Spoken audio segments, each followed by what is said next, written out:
People are worried about their memory.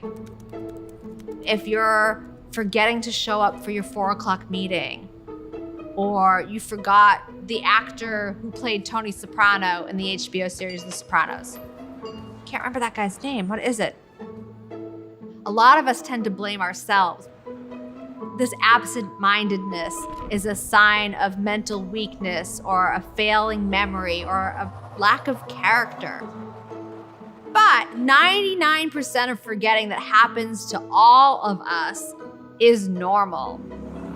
So there are things that we can do to be less afraid, less panicked, have a better relationship with our memory today, because forgetting is a normal part of being human. My name is Lisa Genova. I am an author and neuroscientist. The name of my book is Remember, The Science of Memory and the Art of Forgetting.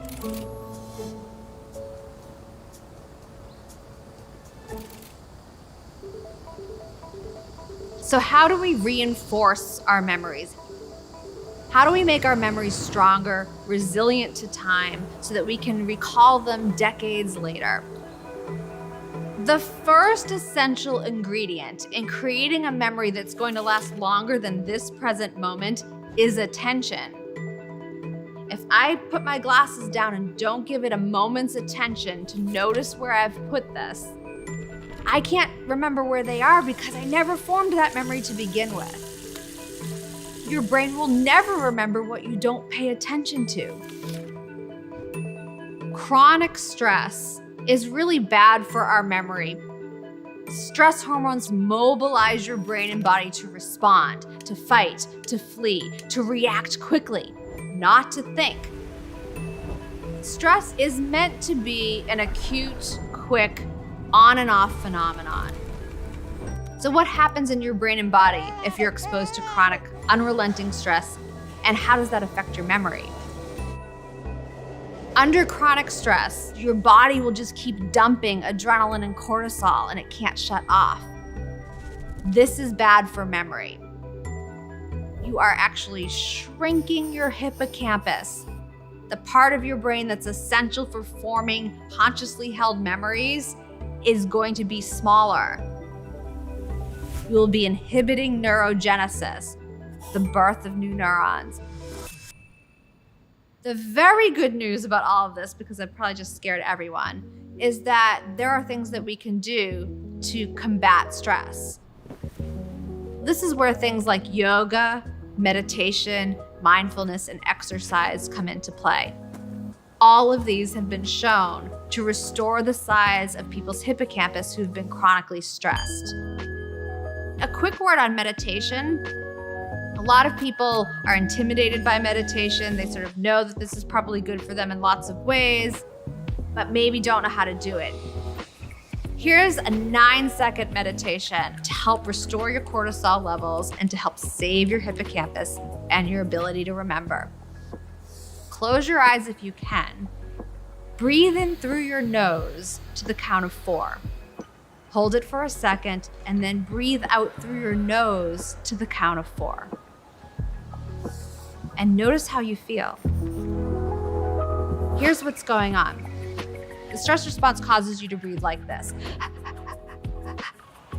By breathing slowly in and out through your nose, you are telling your brain and body that you are safe. We also want to get enough sleep. Sleep is not a state of doing nothing where you're unconscious and it's a waste of time. You're very biologically busy while you sleep. And there are a number of super important things that are going on in your brain with respect to memory. For example, if I got a horrible night's sleep last night, I'm gonna wake up today and my frontal lobe is gonna have a hard time dragging itself to its day job. And one of its most important jobs is paying attention. And if I can't pay attention to what's going on today, what am I not gonna be able to do well today? Form new memories. Also, your hippocampus consolidates the information you're learning into a lasting memory that you can consciously retrieve while you sleep. So what happens if you don't get enough sleep? your hippocampus might not have had enough time to do the job. And so your memories from what happened yesterday and the stuff you learned yesterday might not be fully formed today, or they might not be formed at all. Caffeine is actually good for memory because caffeine increases your attention. So anything that's an attention booster is going to be a memory booster. We know that sleep is super important for forming memories. So caffeine's good for memory. You just want to be careful that it's not compromising your sleep. Our brains are not designed to remember people's names. These are abstract concepts. They live in neurological cul-de-sacs. Ultimately, there's only one way into that house that lives at the end of that street. There's no other way to get there. So can we supply more associations to the person's name to give us a chance? In psychology, this is called the Baker-Baker paradox. If I'm trying to remember your name and your name is Mr. Baker, that's really tough for me to remember. Abstract concept. But if I were asked to remember the word baker, I can picture him wearing an apron and he's got flour on his face. And oh, I remember the bakery I used to love as a kid, and we used to get Danishes there on Sundays. So now I've got all of these associations in my brain attaching to that word baker, and gives me a chance to hook into it. For all of these memories, they benefit from repetition. The more we repeat, the more we practice, the more we rehearse a memory, we are strengthening those neural connections, making that neural circuit stronger and more likely to be fully retrieved. One of the ways that we can repeat a memory is by writing it down. If I've experienced a certain number of things today and I keep a journal, what I've chosen to write down will become a stronger, more reinforced memory in my brain. I will also have the opportunity to revisit that memory by reading it later. So many people come up to me so worried, saying, if I don't write what I need to do later down, I'm gonna forget to do it. That's gotta mean I'm getting Alzheimer's. And I tell all of them, no, it's your perspective memory. It's terrible. It's not cheating to write it down. It's actually good practice.